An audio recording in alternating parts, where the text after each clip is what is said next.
국민의힘 선대위 내용이 다시 커지고 있습니다. 오늘 오후 4시 이준석 국민의힘 대표가 기자회견을 통해서 선대위의 모든 직책에서 사퇴하겠다라는 입장을 밝혔는데요. 국민의힘 선대위 내부의 갈등 어떻게 봐야 될까요? 많은 국민들께서 이분의 입장을 가장 궁금해하실 것 같아서 모셨습니다. 김종인 국민의힘 총괄 선대위원장 함께하셨습니다. 어서 오십시오. 네. 우리 안녕하십니까. 김수영 장관님 안녕하세요. 예. 예. 위원장님께서 국민의힘 선대위에 극적으로 합류하신 지 12월 4일이었죠. 이제 지금 딱 2주 됐어요. 2주 되셨는데 네. 지금까지 2주 동안 어떠셨습니까? 글쎄 뭐 이런 저희 선대위가 제대로 마찰 없이 가야 되는데 오늘 이상하게 좀 불상사가 발생해서 예. 국민 여러분한테 제가 죄송하다는 말씀을 먼저 드립니다. 아하, 예. 3시간 전에 말씀하신 대로 선대위 모든 직책 내려놓겠다. 이준석 대표 기자회견이 있었는데요. 잠시 그 클립을 듣고 위원장님과 말씀을 이어가겠습니다. 선대위 내에서의 모든 직책을 내려놓겠습니다. 단 하나의 미련도 없습니다. 관심이 없고 전 조수진 최고위원이 어떤 형태로 사과한다 하더라도 저는 받아들일 생각이 없습니다. 본인의 뜻으로는 사퇴조차 할 수 없는 인물인지 그걸 궁금해집니다. 예, 선대위 모든 직책을 내려놓겠다. 미련이 전혀 없다. 이런 발표였는데 위원장님께서도 이준석 대표의 기자회견 들으셨죠? 기자회견은 직접 못 들었어요. 나중에 그러셨어요. 기자회견 했다는 말만 전해 들었지. 그렇군요. 보도를 보면 위원장님께서 이제 이준석 대표와 조수진 최고위원 두 사람 모두와 통화도 하셨다고 하셨는데 그 사퇴도 만료하셨었죠? 아니야, 오늘 아침에 나한테 저희 핸드폰으로 문자를 보냈어요. 문자로. 오늘 저희 상임위원장직을 사퇴로 하겠다고. 그래 전화로다가 이렇게 즉흥적으로 이렇게 생각을 하지 말고 이게 당 대표고 더군다나 선대위 상임위원장이 그거 좀 참고 지나가야지 그걸 갖다 그런 식으로 그냥 그만둔다고 하면 안 되지 않느냐. 예. 그래서 좀 깊이 생각을 갖다 하라. 그러고서 이제 전화를 내가 끊었어요. 네.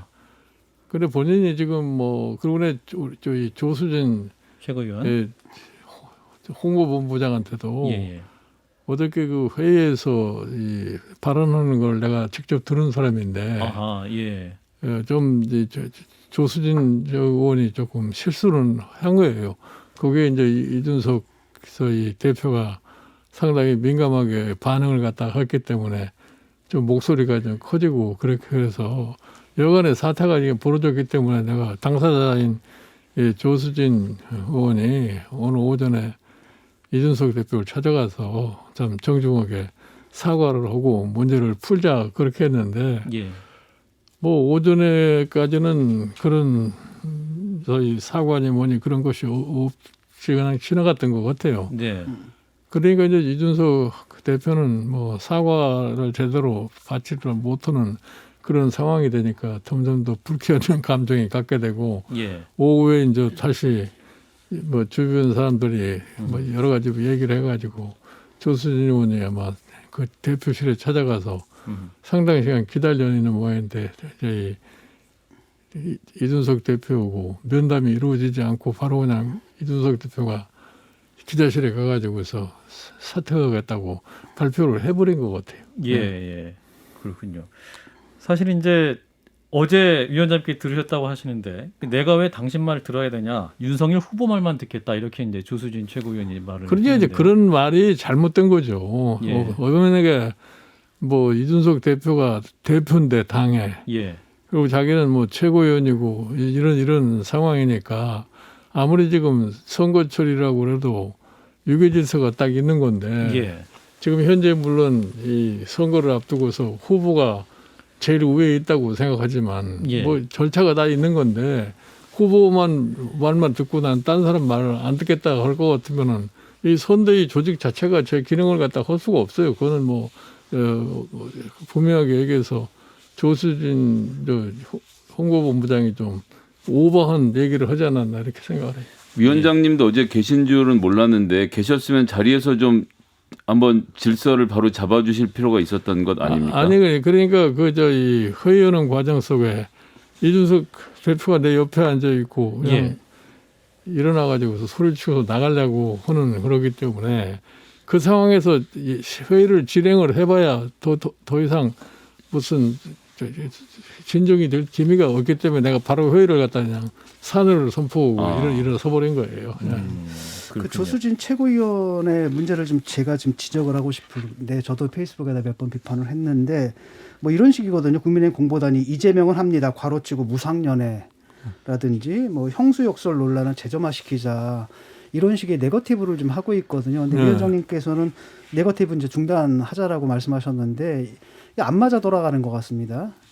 그러니까 지금 내가 보기에 전 국민의힘 선대위가 규모는 무지무지하게 크고 밖에서 얘기한 것으로는 뭐 코끼리 같이 항공모함이다. 그게 제대로 민첩하게 움직이지 못하는 그런 모습을 보이니까 예.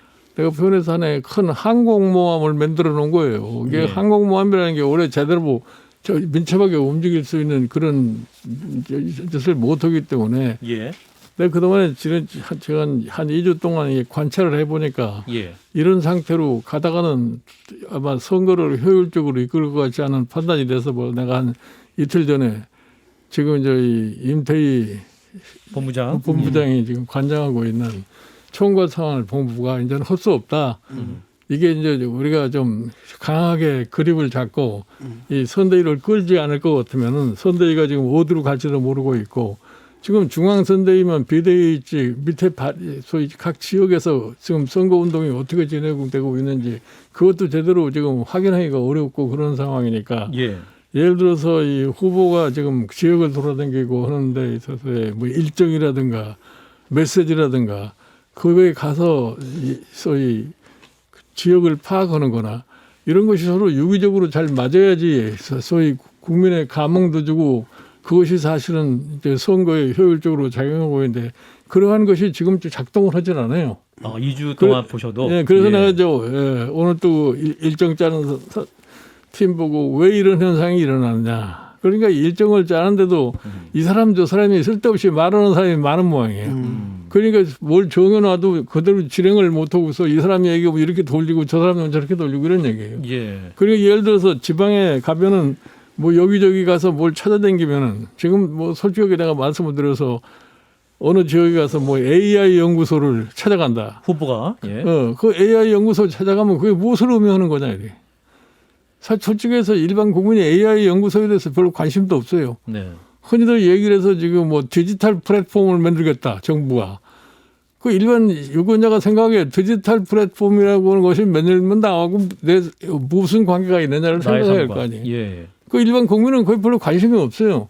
그러니까 선거를 할 적에는 무엇이 일반 국민이 제대로 하는 것인가를 갖다가 제대로 인식하고 해야 되는데 여러 사람을 모아놓다 보니까 각기 자기 장기 자랑을 하려고 하다 보면은 선거 운동을 제대로 할 수가 없는 거예요. 후보 주위에서 서로. 근데 지금 이제 그러니까 이제 우리 윤석열 후보께서 이 정치를 처음 오시는 분이기 때문에 예. 이 사람 저 사람이 도와준다고 그러니까 이걸 다 그냥 막나라 해가지고 선거에 소위 대책기구에다 다 배치를 하다가 보니까 예. 지금과 같은 그런 현상이 나타날 수밖에 없지 않나. 당장 이번 갈등과 관련돼서도 윤석열 후보가 정치를 하다 보면 생각이 다를 수도 있다. 그게 바로 민주주의다라고 좀 제가 보기엔 조금 아니한 인식이 아닌가 그거는 싶은데요. 후보가 네. 어저께 그 회의 도중에서 이준석 대표하고 조수진 의원 사이에 오간 상황을 제대로 못 보고 그냥 아. 일방적으로 토론을 하다가 무슨 일이 생겼나는 그랬으니까 이제 그런 얘기를 뭔가 하고. 보고가 잘 안 된 모양이었군요. 그렇죠. 그 내용을 잘 파악을 못하고 얘기한 것이 뭐 정당에서 민주주의 하다 보면 그럴 수도 있다 이런 얘기를 한 거죠. 예. 아마 그 말이 오히려 더 이준석 대표에게 더 자극을 하지 않았나 그래요. 그리고 이제 그 내용 발단이 그 조수진 최고위원이 이제 비공개 회의에서 위원장이 계셨다고 하는데 윤석열 후보 메시지를 전했지 않습니까? 네, 그 메시지 내용을 두고도 좀 논란이 있었던 것 같아요. 그러니까 같은 당 의원들이 그 후보 안회와 관련된 문제에 관련해서 도와주지 않느냐, 좀 서운하다 이런 취지 내용이었다고 하는데 맞습니까? 그러니까 그거는 예를 들어서 우리 윤석열 후보가 지난 금요일 날 자기 배우자와 관련해 가지고서 뭐 사과를 갖다 국민에게 했는데 그렇죠. 예. 그 이후에 뭐 그 의원들이 그거에 대한 뒷받침을 하지 않았다 하는 이런 식의 얘기를 갖다가 우리 조수진 홍보부장이 한 것 같은데 예. 그것도 사실은 이 조수진 본부장이 그 얘기를 갖다가 할 필요도 없는 얘기예요. 개통은 아니지 않습니까? 예? 개통으로 내려오면 후보님 그렇지 말씀 개통을 내리가 아니라 뭐 자발적으로 하지 않았나 하는 이런 얘기를 하는 건데 아. 그게 무슨 저희 대통령 후보의 소위 배우자에 관련해서 사실은 이 원내에 있는 사람들이 잘 몰라요. 뭐 때문에 저런 사태가 벌어져 있는지. 의원들이 그러니까 예. 알지 못하는 것에 대해서 의원들이 개별적으로 얘기할 수 있는 그런 성격이 아니라고 나는 봐요. 예. 그래서 그런 의미에서 또 이렇게 일부러 대응을 안 하려고 한 건 아니었는데 그런 의미에서 또 서운하다 이런 메시지가 물론 지금 나오니까. 저 국민의힘에 소속된 사람은 우리 후보가 대통령 당선하기 위해서 필요한 일이라면 다들 뭐 마다할 사람들이 없지 않겠어요? 예, 예. 그 이런 일이 이제 벌어지니까 저 말씀하신 대로 임태희 총괄 상안본부장한테 이제 모든 걸 맡기라 그랬는데 이게 이제 과연 잘 될까요? 잘 되는 방향으로 노력을 해야죠. 그는 사실 솔직히 말씀을 드리면 그래요. 내가 사실 선대 본부장을 이 조직 하에서 선대 본부장을 내가 해야 되느냐 안 해야 되느냐 하는 것에 대해서 고민을 많이 한 거예요. 많이 하셨죠. 그래서 내가 예. 이 총괄 선대 본부장 직책을 맡는 것에 대해서 상당 기간 동안 시간을 소비할 수밖에 없었는데. 예. 근데 일단 내가 이제 총괄 선대 본부장을 맡은 이상 후보가 당선될 수 있도록 최선을 다할 수밖에 없어요. 예. 내가 지금 마지막으로 하는 지금 이 정치 행위인데 이거를 내가 유종의 미를 거들다 버릴 것 같으면은 내가 적극적으로 이제 이 선거 운동을 해야 되는데 예. 그래서는 어쩔 수 없이 내가 또 욕을 안 먹으면 일을 할 수가 없어요. 좀 욕을 먹더라도 좀 내가 좀 완강하게 좀 끌고 가려고 하는 그런 자세를 갖는 수밖에 없지 않느냐 이렇게 생각합니다. 일단 그 조수진 공보단장이죠. 이분은 좀 거취가 좀 정리돼야 될 것 같은데 왜냐하면 너무 공당으로서 너무 격이 떨어지는 이런 것들을 하거든요. 아니 그러니까 제가 봐도 이제 참 선대본부를 제대로 끌고 가면은 거기서 또 불만이 섞인 사람들이 많이 있고 예. 그렇게 되면 또 이상한 소리를 갖다가 중간에 하는 사람들이 생길 거예요. 예. 그런 사람은 과감하게 조치를 취할 수밖에 없는 거죠. 그건 난 내 상식으로는 그걸 용납을 할 수가 없다고 생각을 해요. 그러니까 어떤 조수진 최고위원이 이유망론하고 정말 숭고하다. 이런 말을 했지만 이 정도는 부족하고 이준석 대표가 말하는 대로 어떤 당 차원의 징계도 필요하다 이런 말씀이시군요. 글쎄요, 나는 뭐 당한 당규가 그런 걸 어떻게 징계해야 되는지 정했는지 모르겠는데 예. 뭐 우리 앞으로 이제 검토할 대상은 될 수 있다고 봐요. 예. 근데 이제 지금 위원장님께서는 그 조수진 본부장에 대한 굉장히 강경한 지금 말씀을 하시는 중인데 그걸 이준석 대표가 알았음에도 불구하고 왜 오늘 갑자기 저렇게 그만둔다고 했을까요? 지금 총괄 선대본부장께서도 이 문제는 절대 이렇게 하면 안 되겠다라는 생각을 갖고 계시면 김종인 위원장님이랑 이준석 대표 간에 잘 소통해서 오히려 조수진 본부장을 뭐 업무에서 배제하거나 하여튼 징계를 주는 방식으로 지나갈 수 있었을 것 같아요. 그러니까 이준석 대표의 생각은 자기가 그런 이제 우리 조수진 홍보본부장이 참 완강하게 태도를 갖다가 보이기 때문에 예. 자기가 지금 극단적인 방향을 갖다가 취하지 않을 것 같으면은 시정이 불가능하다고 생각했던 것 같아요. 위원장님이 다시 이준석 대표는 일을 하도록 복귀를 시키실 계획이십니까? 내가 지금 뭐 이준석 대표가 한번 얘기를 해봐야 되겠지만 내가 보기에 이준석 대표의 성격상으로 다시 복귀하리라고는 기대하기 어려운 것 같아요. 그런가요? 그래서 이제 이 모습을 지켜보는 국민의힘 내부 의원들 사이에서 좀 격앙된 소리가 나오는데 이제 박수영 의원의 경우는 당 지도부 전원 사퇴해라. 그냥 위원장님 중심으로 그냥 선대위 꾸리자 이런 말도 하는데 위원장님 어떤 마음이세요? 아니 그러니까 뭐 지금은 사실 이래요. 쉽게 생각할 것 같으면은 전반적인 개편을 해가지고 좀 이 선대기구를 스림화해가지고 효율적으로 움직이게 할 수 있는데 예. 거기에 지금 많은 사람들이 와서 솔직히 해서 선대본부에 들어온 사람들이 뭐 실질적으로 선거운동을 갖다가 하기 위해서 들어온 사람보다 선대본부에 참여했다는 그것만 증명서를 가지려고 들어온 사람들 아니에요. 백서 이름 석자 남기려고. 네, 내가 그러니까 사람들이 어떻게 보면 후보와 눈맞춤을 하기를 위해서 온 사람들이기 때문에 눈도장 찍기 위해서 네, 그 사람들을 갖다가 어떻게 지금 당장에 다 나가라 그럴 수는 없고 아하. 그 사람들이 있는 한에서 뭐 무시할 거는 무시하고 내가 할 일만 해 끌고 갈 수밖에 없지 않나 이렇게 봐요. 말씀하신 대로 지금 사실상 한지붕 세 가족이죠. 그 김종인 위원장이 계시고 이제 김한길 새시대 준비위원장이 있고 김병준 상임선대위원장이 있는데 실제로 그 김한길 새시대 준비위원장과는 만나신 적이 없으시다면서요? 아직 뭐 만나본 적도 없는데 사실은 새시대 준비위원회하고 우리 선대본부 선거대책위원회는 별로 관련이 없어요. 아 관련이 없나요? 예. 새시대 준비위원회는 뭘 거기서 예를 들어서 하나의 보조적인 기능은 하는지 모르지만 아하. 실질적으로 거기서 소위 선거 자체를 끌고 가는 그런 역할을 하지 않는 거. 아 그럼 선대위에서 그림을 같이 그리거나 이러시는 것은 아니라 완전히 독립적인. 그런 건 없어요. 네. 근데 새시대 준비위원회에서 이제 페미니스트 신지혜 씨를 수석 부위원장으로 영입하지 않았습니까? 그래서 이게 어제 하루 종일 화제가 되었는데 김정희 위원장께서도 미리 알고 계셨나요? 나는 영입한다는 사실은 발표한 다음에 해서 알았어요. 예. 아하. 발표한 다음에 알았는데 그 발표를 하고 나서 보니까 여기저기서 상당히 그 반응이 좋지 않게 나타나고 예. 있는 그런 상황인 것 같은데 그러니까 뭐 사람을 갖다가 이 영입하는 과정에서도 그 영입을 하고 나면은 그것이 어떻게 파장을 미칠 것인가도 좀 생각을 하고 영입을 할 것 같으면 그런 문제가 사전적으로 해결될 수 있는데 예. 그런 거를 떠나서 그냥 한번 어느 이름이 붕 떠 있는 사람이면 그거 갖다 놓으면 좋은 거다고 생각하니까 다 그렇게 영입을 하다 보니까 결과적으로 부정적인 소위 반응이 나올 수밖에 없지 않나 이렇게. 위원장님 제가 좀 납득이 안 되는 것은 어쨌거나 선대위원장님께서 그러니까 총괄을 하시면서 어떤 인적인 자원도 영입하고 이러는 것이 지금 선거의 색깔을 만들어가는 건데 그럼 새시대 준비위원회가 영입하시는 분들은 총괄께서 모르신 상태로 그냥 위원장님께서 모르신 상태로 각자 일을 하고 있는 건가요? 나는 솔직해서 전혀 알지 못한 사람들. 그러니까 앞으로 영입하는 사람들도 모르신다고 하면 앞으로 예. 선대위가 영입할 적에는 내가 좀 관여를 할 거예요. 아하. 그러나 저쪽에 새시대 준비위원회에서 하는 데는 우리가 거기 관여할 이유도 없고 관여할 필요도 없다고 생각하니까. 근데 그게 필요가 없다고 말씀하시면 그러니까 후보의 사실은 색깔을 입히는 거는 관여할 예. 필요도 없다고 그러는데 거기에서 영입된 것이 선거에 영향을 미칠 것 같으면 그건 내가 보기에는 좋지 않다고 봐요.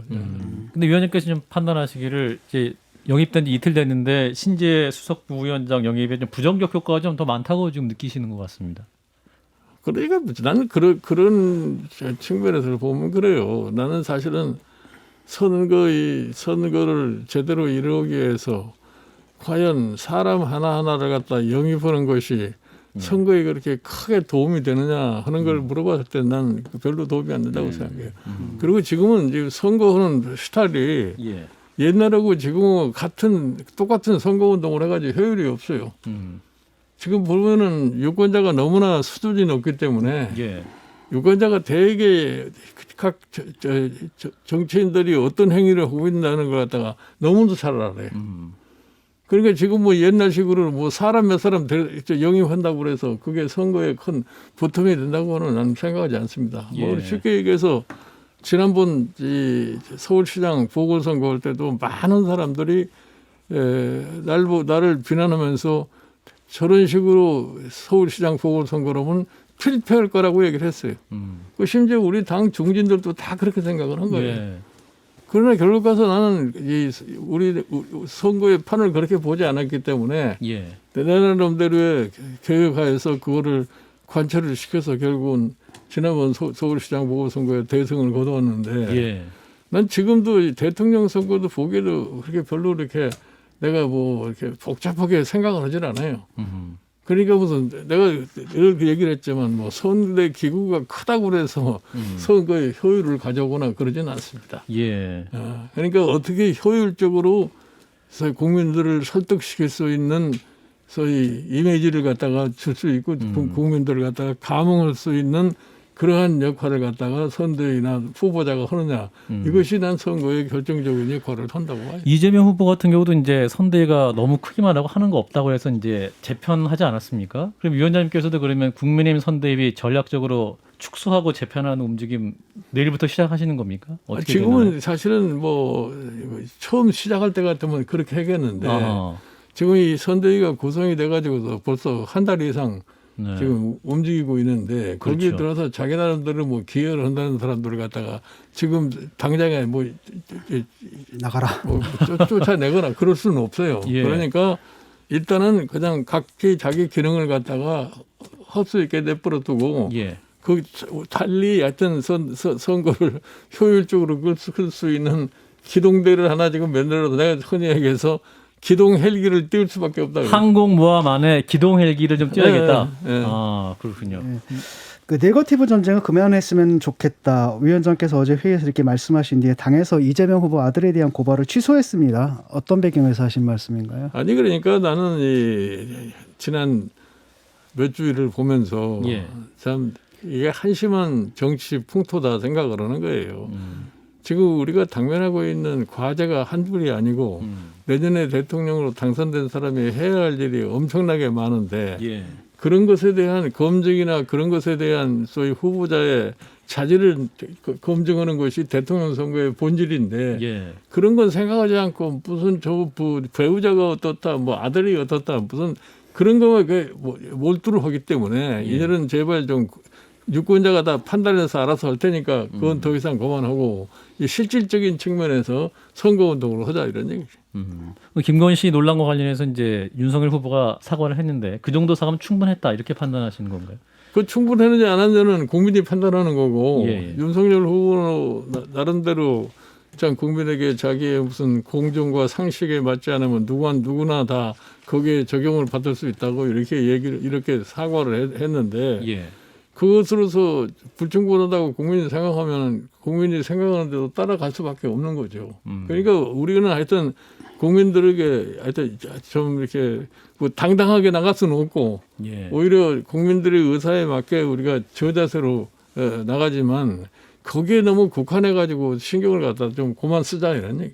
근데 이제 후보가 사과를 하긴 했는데 그 다음에 이제 기자들이 물어보거나 이러면은 자꾸 말이 이게 사과를 진짜 한 건지 아니면 마지못해 한 건지 이렇게 뒤끝을 진정성 뭐 남기거든요. 이런 문제에 진정성의 대해서. 문제이기 때문에 한번 그거는 나는 그렇게 봐요. 지금 상황과 이제 시간이 조금 더 지난 다음에도 그것에 대한 문제가 해결되지 않고 시간을 끌게 되고 그것이 결국은 후보한테 별로 이렇게 좋게 영향을 미치지 않는다고 생각하면 후보의 생각도 바뀔 수밖에 없지 않느냐 이런 예. 생각을 해요.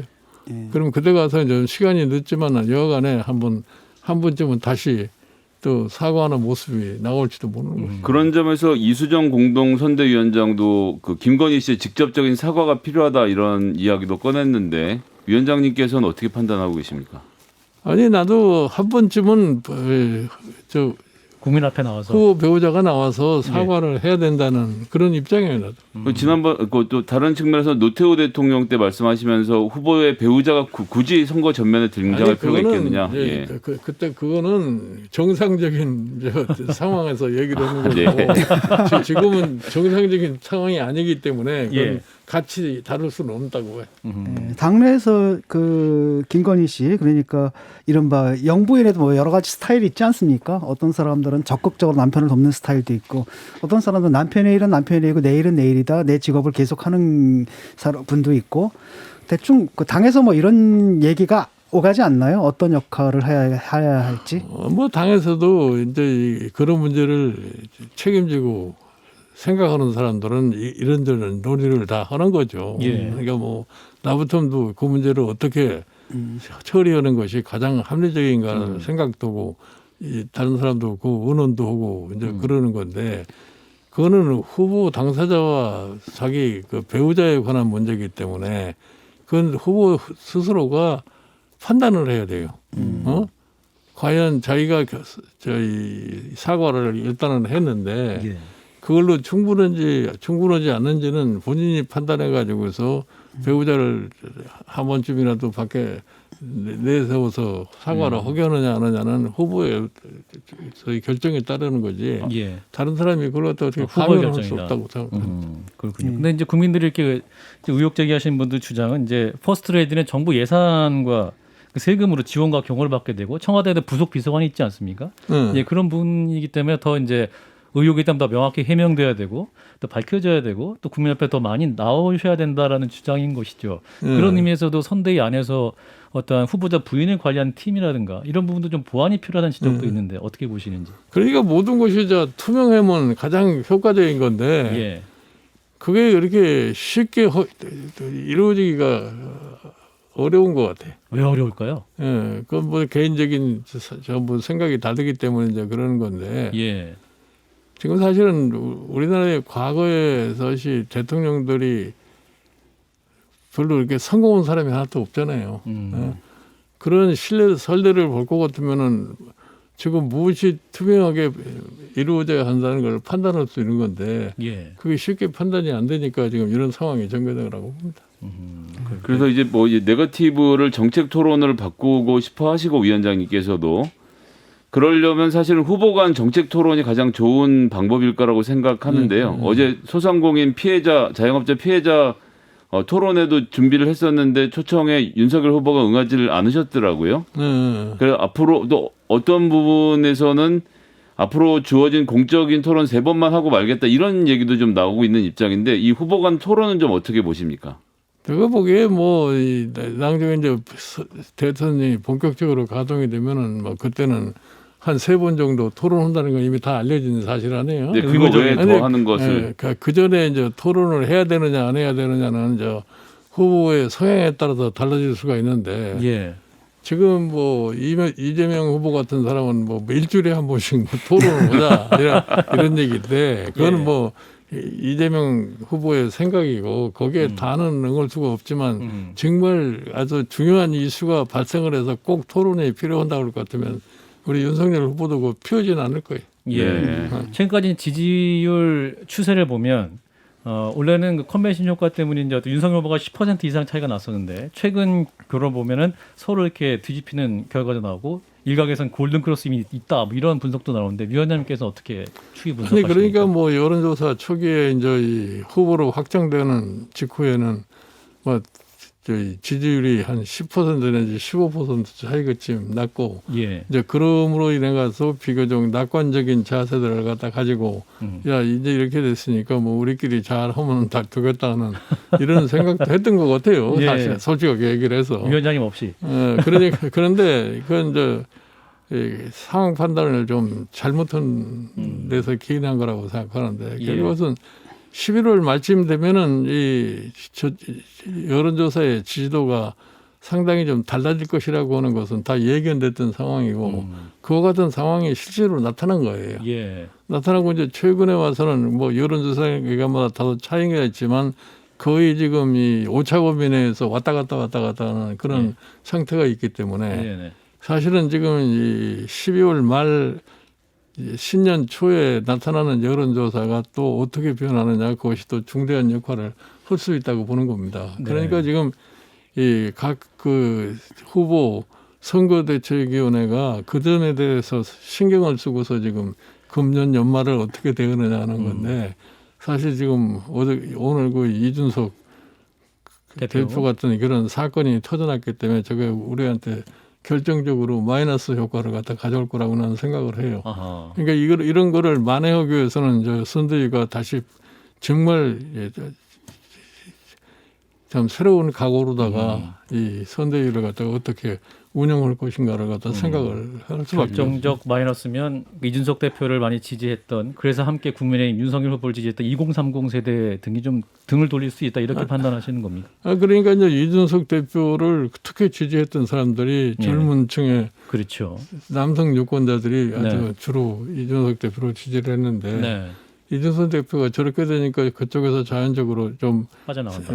지지도가 빠져나갈 거는 뭐 당연한 이치라고 생각해요. 예. 네, 김종인 총괄 선대위원장 오시니까 생방송으로 접속하시면 6천 명 가까이 되고 있는데요. 청취자 질문이 있습니다. 지금 현 시점에서 위원장님 윤석열 후보가 대선에서 이길 가능성 얼마나 됩니까? 이런 청취자의 질문이 있습니다. 어떠세요? 현 시점에서 대선을 당장 내일 하면 네. 윤석열 후보가 대선에 이길까요? 이런 질문입니다. 나는 사실은 윤석열 후보가 대선을 가능성이 얼마나? 이긴다고는 확신을 갖고 지금 있는 사람인데 그렇군요. 지금 현재로 해도 이길 거라고 난 봐요. 아, 지금 선거에도 이길 수 있다. 이런 확신을 갖고 돕고 계신다라고 답변해 주셨습니다. 국민의힘 김종인 총괄 선대위원장님과 함께하고 있습니다. 예, 한판승부 한판 인터뷰 김종인 국민의힘 총괄 선대위원장님과의 인터뷰 진행하고 있습니다. 위원장님 오셔갖고 청취자들 질문이 굉장히 많이 들어오고 있는데요. 몇 개를 좀 소화를 해야 될 것 같습니다. 그래서 36두유님이 위원장님 그 선거운동하시면 후보가 좀 답답할 때도 있으시죠? 솔직히 말씀해 주세요. 윤석열 후보가 답답할 때 있으시냐는 돌직구 질문. 아니 뭐 답답하다고는 내가 얘기를 할 수가 없고 하여튼 뭐 얘기하다가 얘기가 서로 맞지 않는 그런 때는 가끔 있는 것 같아. 의견 좀 차이가 있으실 때. 그러니까 그 견해 차가 있는 거죠, 그래. 후보가 고집이 좀 센 편이죠. 뭐 아마 자기 그런 중심이 있는. 성향이 있는 거 싶어요. 예. 예. 자, 김상진님, 예. 그 지금 윤석열 후보는 정치를 처음 한 사람 아니에요. 예. 그게 검찰에 오랫동안 몸을 담았던 사람이기 때문에 검찰이라는 게 위에서 명령하면 그냥 착착 모든 것이 다 처리가 되는 건데 정치는 그게 될 수가 없잖아요. 예. 근데 거기에 익숙하려면은 좀 상당히 시간이 걸릴 수밖에 없는 거야. 예. 자, 김상진 씨는 또 이런 질문 주셨습니다. 위원장님, 이준석 대표는 이쯤 되면 대선을 포기한 해당 행위를 한 게 아닐까요? 라는 비판적 입장인데 위원장님께서는 어떤 입장이신가 질문을 주셨어요? 뭐 그렇지는 않을 거라고 봐요. 그렇지는 않다. 이준석 후보가 지금 상임선대위원장을 그만뒀다고 그래가지고서 당 대표로서 이 대통령 선거에 대한 적극적인 역할을 갖다가 안 할 수가 없을 거예요. 예. 저는 사실은 다른 사람들은 어떻게 생각하지 모르지만 이준석 대표의 앞으로 정치적인 생명도 내년도 대선을 어떻게 치르냐에 달려 있어요. 대통령 선거가 실패를 할 것 같으면은 결국은 국민의힘 자체가 내가 보기에는 어떤 의미에서 보면은 생존의 위협까지 당으로서. 느낄 수밖에 없을 거예요. 그러면 본인의 정치 진로도 앞날도 별로 좋지 않기 때문에 예. 설사 지금 상임위원장을 그만뒀다고 해도 대통령 선거에 당 대표로서의 역할은 충실히 하지 않을까 이렇게 생각을 해요. 한 분만 더 받겠습니다. 성홍준 님이 지금 윤석열 선대위의 파리떼가 얼마나 꼬여 있어 보이십니까, 위원장님? 그리고 꼬인 파리떼를 쫓아내려는 후보의 의지는 있어 보입니까, 위원장님? 성홍준 님이.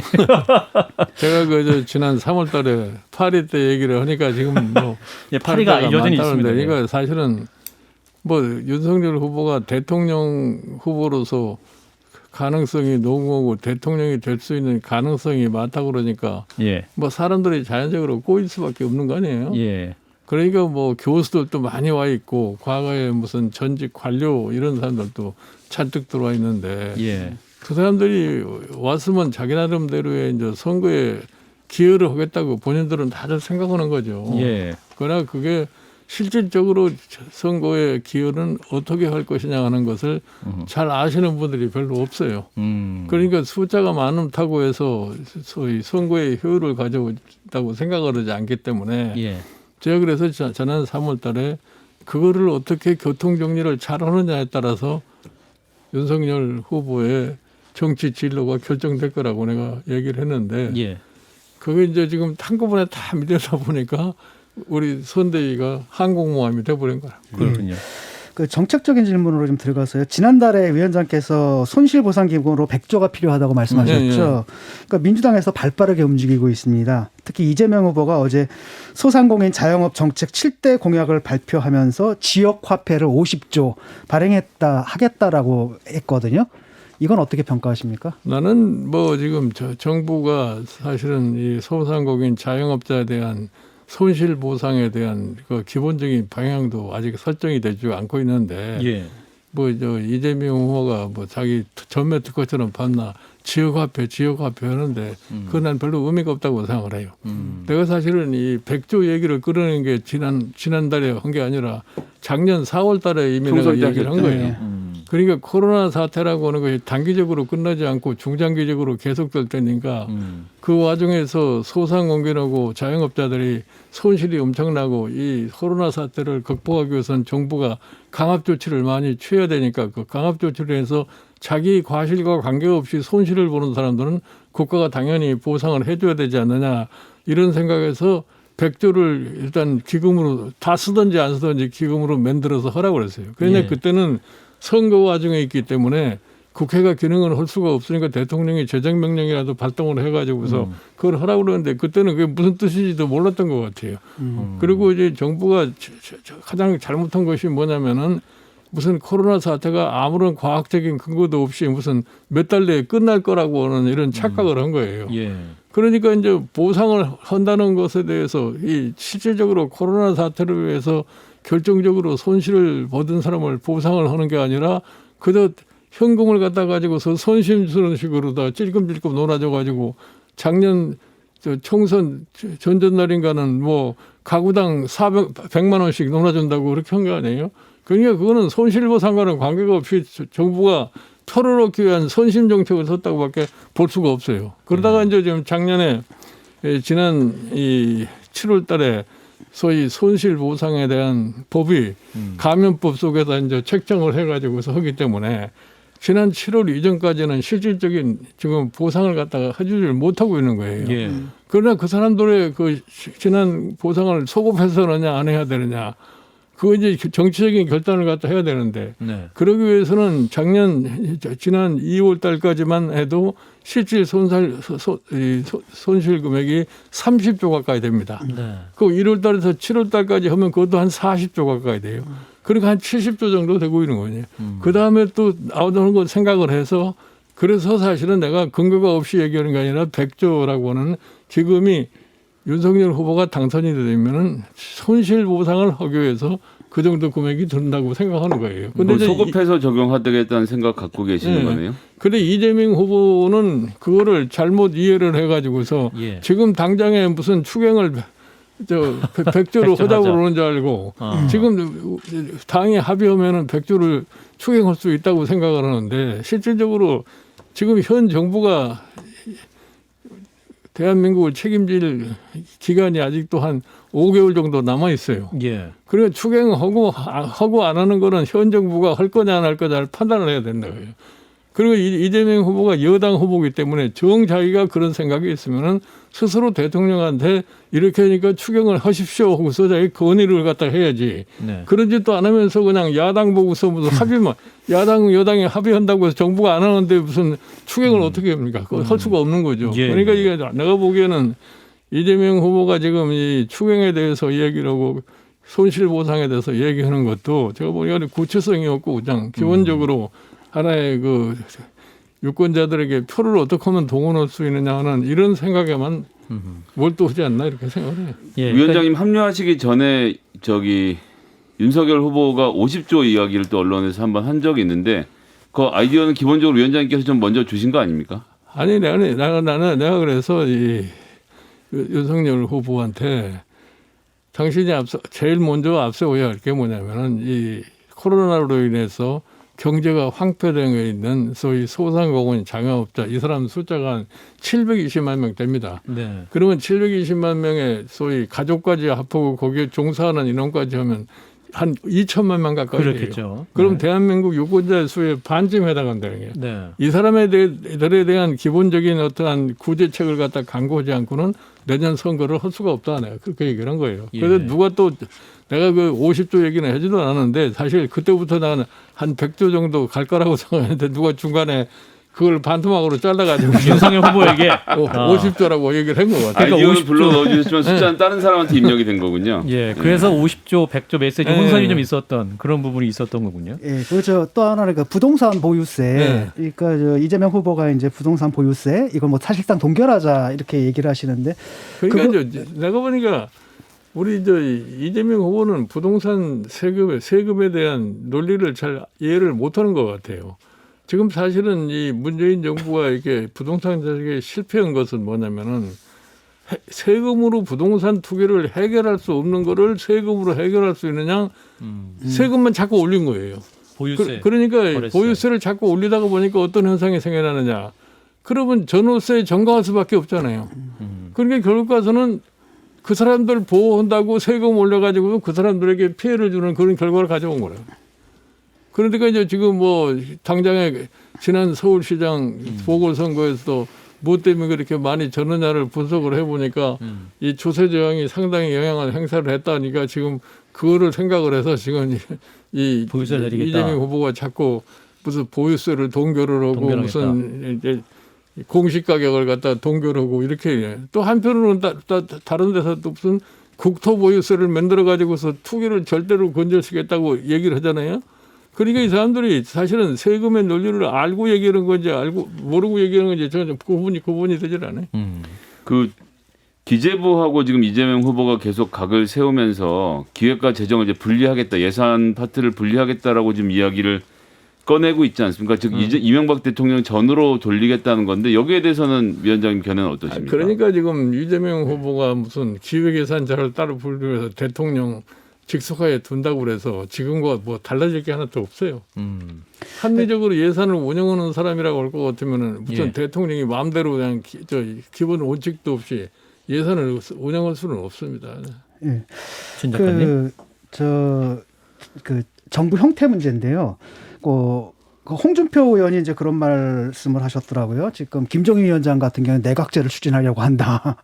그거를 예. 그렇게 나는 내각제라고 하는 거는 무슨 내가 이 헌법 개정의 발의권이라는 게 대통령하고 이 국회밖에 없잖아요. 예.